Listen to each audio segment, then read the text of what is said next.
എല്ലാ നല്ല പ്രേക്ഷകർക്കും സിനിമ എന്ന ഈ ചാനലിലേക്ക് ഹാർദമായ സ്വാഗതം.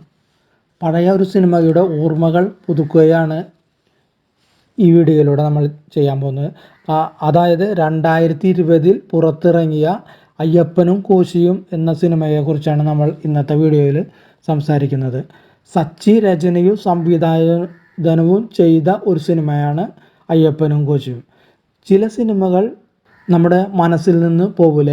എത്ര കണ്ടാലും ആ സിനിമയുടെ ഓർമ്മകളോ അല്ലെങ്കിൽ ടി വിയിൽ വരുമ്പോഴോ നമ്മൾ ആ സിനിമ ഒന്നുകൂടി കാണാനായിട്ട് കൊതിക്കും. അതുകൂടാതെ അങ്ങനത്തെ ഒരു സിനിമയാണ് ഈ അയ്യപ്പനും കോശിയും. അതുകൂടാതെ സംവിധായകൻ്റെ അകാലമായ ഒരു നിര്യാണവും. ഈ സിനിമയെക്കുറിച്ച് പറയുകയാണെങ്കിൽ കോശി ഒരു സർവ്വസ്വതന്ത്രനായ സർവാധികാരി ആയിരുന്നു. സമൂഹത്തിൽ അത്യാവശ്യം പിടിപാടുള്ള എന്തിനും പോന്ന അപ്പനും ഉണ്ട് അയാൾക്ക്. കൂടാതെ ഇഷ്ടം പോലെ പണം, സമൂഹത്തിലെ തെറ്റില്ലാത്ത പ്രമുഖരുടെ കൂട്ട് ഉള്ള ഒരു പട്ടാളക്കാരൻ, തിളച്ചു മറിയുന്ന യൗവനത്തിൻ്റെ അവസാന കാലം ആഘോഷിച്ച് നടക്കുന്ന ഒരുവൻ. അട്ടപ്പാടിയിലെ തണുപ്പിലും അയാൾ ആ തൻ്റെ ഇടം കാണിക്കുന്നുണ്ട്. അധികാരത്തിൻ്റെ ചിഹ്നം ധരിച്ചു യൂണിഫോമിൽ നിൽക്കുന്ന പോലീസുകാരോടും അയാൾ തൻ്റെ കൈക്കരുത്തും ഹുങ്കും കാണിക്കുന്നുണ്ട് ചിത്രത്തിൽ. അയ്യപ്പൻ നായരുടെ കൈ 2 വട്ടം കവിളത്ത് പതിഞ്ഞു കഴിയുമ്പോഴാണ് അയാളൊന്ന് ഒതുങ്ങുന്നത്. ആ 2 അടി അയ്യപ്പൻ നായർക്ക് വലിയ സംഭവം ഒന്നുമായിരുന്നില്ല. സ്വന്തം സഹപ്രവർത്തകരെ കയ്യേറ്റം ചെയ്യാൻ ശ്രമിച്ച ഒരുത്തനെ ഒന്ന് ഒതുക്കാൻ കൊടുത്ത 2 എണ്ണം, അത്രയേ ഉള്ളൂ അതിന് പ്രാധാന്യം. പക്ഷേ കോശിക്ക് അത് ജീവിതത്തിൽ ഏറ്റവും ഭയാനകരമായ അപമാനമായിരുന്നു. അത് നടു റോഡിൽ 4 ആളുടെ മുന്നേ കരണക്കുറ്റിക്ക് അടിയും വാങ്ങി ഉടുതുണി ഉരിഞ്ഞ് പോലീസ് ജീപ്പിൽ അയാളുടെ ഈഗോയ്ക്ക് മുറിവേറ്റു. അപ്പോൾ ആ മുറിവിനും പകരം ചോദിക്കാനായിട്ട് മനുഷ്യസഹജമായ ഒരു പക അയാളെ ഉള്ളിൽ വന്നിട്ടുണ്ട്. അതിനുള്ള കാത്തിരിപ്പാണ് അയാൾ. അതുകൂടാതെ സാഹചര്യങ്ങൾ പിന്നെ അയാൾക്ക് അനുകൂലമായി വരുന്നു. ആ സൂത്രശാലിയായ കുറുക്കനെ പോലെ അയാൾ കൃത്യമായ ആ സാഹചര്യം ഉപയോഗിക്കുന്നു. പിന്നീട് ചെറിയൊരു കാത്തിരിപ്പ്. ഒരു സിനിമ സംവിധായകൻ്റെയും ചില രാഷ്ട്രീയ പോലീസ് മേധാവികളുടെയും പേര് തൻ്റെ ഫോണിൽ കണ്ടപ്പോൾ ഭയന്നുപോയ ചില പോലീസുകാരെ അയാൾ കുടുക്കുന്നു സിനിമയിൽ. പിന്നെ കാണുന്നത് ടി വിയിൽ വാർത്ത വരുന്നതാണ്. അപ്പോൾ തൻ്റെ മേലുദ്യോഗസ്ഥനോട് അയ്യപ്പൻ നായർ പറയുന്നുണ്ട്, പിടിപാട് സ്വാധീനവും ഉള്ളവരോടുള്ള നമ്മുടെ പേടിയില്ലേ സാറേ, അത് നമ്മളെപ്പോലെയുള്ള പാവങ്ങളുടെ പിടിപ്പുകേടാണ് എന്ന്. അയ്യപ്പേട്ട എന്ന് വിളിച്ചു നിസ്സഹായനായി നിൽക്കുന്ന മേലുദ്യോഗസ്ഥനാണ് അപ്പോൾ കാണുന്നത്. അപ്പോൾ അവിടെ വേറൊരു സീനുണ്ട്. സസ്പെൻഷനിൽ ആയ ജെസ്സി എന്ന പോലീസുകാരി വീട്ടിൽ പോകാൻ നേരം അയ്യപ്പൻ നായരെ ഒന്ന് നോക്കുന്നുണ്ട് ചിത്രത്തിൽ. കൊച്ചേ എന്ന് മാത്രം വിളിക്കുന്ന അവളുടെ മുഖത്ത് നോക്കാൻ അപ്പോൾ അയ്യപ്പൻ നായർക്ക് കഴിയുന്നില്ല. അറിയാതെ പോയി തലവെച്ച് കൊടുക്കുന്നത് ഇനിയൊരിക്കലും ഊരാൻ പറ്റാത്ത മരണക്കുടുക്കിലേക്കാണ് എന്നൊരു സൂചന പോലും ഇല്ലാതെയാണ് കോശി തൻ്റെ ജയം ആഘോഷിച്ചുകൊണ്ട് ഒപ്പിടാനായിട്ട് അട്ടപ്പാടിയിലേക്ക് വീണ്ടും വരുന്നത്. അതുകൂടാതെ ജെസ്സിയുടെ അടുത്ത് സെൻറ്റിമെൻറ്റ് കാണിക്കാൻ ചെന്ന കോശിക്ക് ജെസ്സിയുടെ കയ്യിൽ നിന്ന് കിട്ടുന്ന മുഖമടിച്ചുള്ള ആട്ട്, അതിന് കിട്ടുന്ന പ്രേക്ഷകരുടെ കയ്യടി, കൂളിംഗ് ഗ്ലാസ് വെച്ച് മുണ്ടും മടക്കി കുത്തി ചമ്മിയിട്ട് ചൂളിപ്പോയി നിൽക്കുന്ന കോശി, അത് ആ സീനിൻ്റെ ഒക്കെ ഭംഗി എന്താണ് നമ്മൾ കാണുന്നത്. അതുപോലെ എത്രയെത്ര സീനുകളുണ്ട് ഈ സിനിമയിൽ. വേറെ ഒരു സീനുണ്ട്, അത് നമ്മൾ ഓർക്കുന്നുണ്ടാവും. ജോലി പോകും എന്ന് ഭാര്യയോട് അയ്യപ്പൻ നായർ പറയുന്ന ഒരു രംഗമുണ്ട്.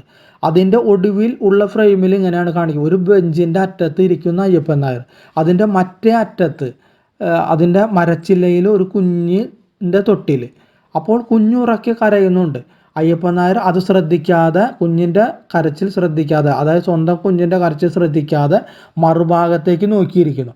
അയാൾ എല്ലാം ഉപേക്ഷിച്ച് യുദ്ധത്തിന് തയ്യാറെടുക്കുകയാണ് എന്ന് കാണിക്കാനായിട്ട് ഇതിനും ഭംഗിയുള്ള ഒരു രംഗം എങ്ങനെ ചിത്രീകരിക്കാനായിട്ട് സാധിക്കുക. അതുകൂടാതെ നിയമത്തിൻ്റെ കെട്ടുപൊട്ടിച്ച് കൊട്ടമണിയെ JCBയിൽ കോരിയെടുക്കുന്ന രംഗമുണ്ട്. അത് കൊട്ടുമണി എന്ന് പറഞ്ഞാൽ ഇതിലൊരു കഥാപാത്രം. അതുവരെ കോശിയുടെ കൂടെയായിരുന്ന സിനിമ മെല്ലെ അയ്യപ്പൻ നായരുടേതായി മാറുകയാണ് നമ്മൾ പിന്നോട് കാണുന്നത്. അതായത് കൊട്ടമണിയെ രക്ഷിച്ചു അയ്യപ്പൻ നായരെ പിടിച്ചു സ്റ്റേഷനിലേക്ക് മാറ്റിയ ശേഷം യഥാർത്ഥ അയ്യപ്പൻ നായർ ആരാണെന്ന് CI സതീഷ് കോശിക്ക് പറഞ്ഞു കൊടുക്കുന്ന കുറച്ച് നിമിഷങ്ങളുണ്ട് സിനിമയിൽ. അപ്പോൾ ആ സിനിമയുടെ സ്വഭാവം തന്നെ മാറുകയാണ്. ആടിത്തിമിർത്ത് കളം ആഘോഷിച്ചിരുന്ന കോശിയിലേക്ക് ചെറുങ്ങനെ ഭയം അരിച്ചു കയറി തുടങ്ങുന്ന നിമിഷങ്ങളാണ് പിന്നീട് അങ്ങോട്ട്. വലിയ കയറ്റിറങ്ങൾ ഇല്ലാതെ സാവധാനം പറഞ്ഞു തീർക്കുന്ന ഡയലോഗുകൾ. അകാലത്തിൽ പൊലിഞ്ഞുപോയ അനിൽ നെടുമങ്ങാട് എന്ന കലാകാരന് കിട്ടിയ ആദരം പോലെയുള്ള രംഗങ്ങൾ ഇതിൽ. പിന്നീട് അട്ടപ്പാടിയിലെ ഒരു സാധാരണ SI അയ്യപ്പൻ നായർ പേടിപ്പെടുത്തുന്ന ഒരു ചിന്തയായി, മരണത്തിൻ്റെ തണുപ്പായി കോശിക്ക് ചുറ്റും ഇങ്ങനെ വലം വെച്ചു തുടങ്ങുന്നു.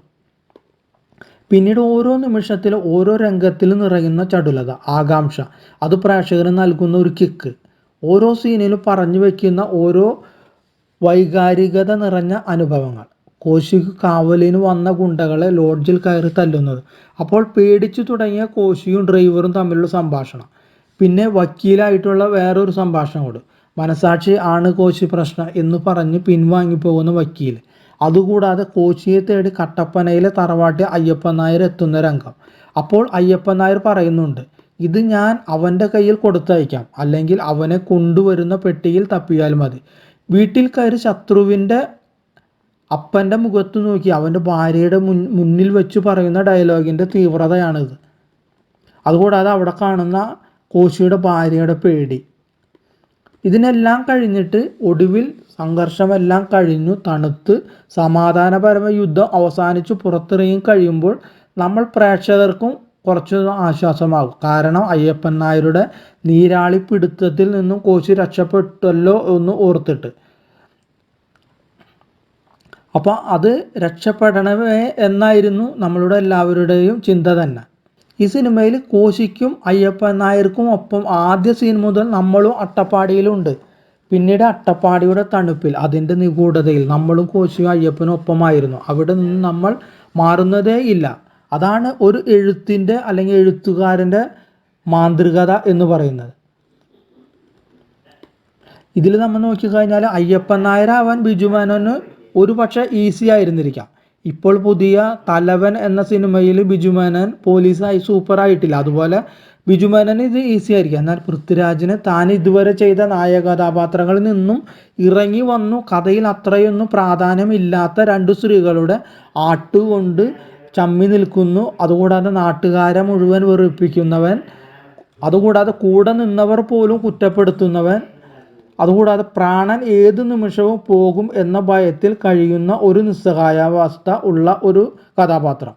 അതുകൂടാതെ കുറച്ചങ്ങോട്ട് പോകുമ്പോൾ കോശിയുടെ ആ ബലമെല്ലാം പോയിട്ട് കോശി താഴേക്ക് വരികയാണ് രണ്ടാം പകുതി ആകുമ്പോൾ. അതായത് അയ്യപ്പൻ നായർക്ക് മുമ്പ് പലപ്പോഴും പതറിപ്പോകുന്നുണ്ട് കോശി.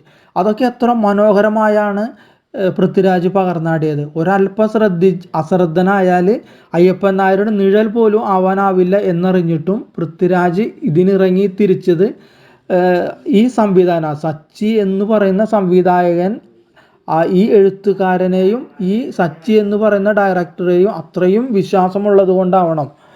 ഈ സിനിമ ഒന്നുകൂടി ആഴത്തിൽ കണ്ടു കഴിഞ്ഞാലാണ് സച്ചിയുടെ വേർപാട് കൂടുതൽ നഷ്ടബോധം നമുക്കുണ്ടാകും. കാരണം സച്ചി എന്ന് പറയുന്ന സംവിധായകൻ അയാളുടെ മികച്ച സൃഷ്ടികൾക്ക് രൂപം കൊടുത്തു തുടങ്ങിയത് ഉണ്ടായിട്ടുള്ളൂ എന്ന് നമുക്ക് തോന്നാനായിട്ട് കഴിയും.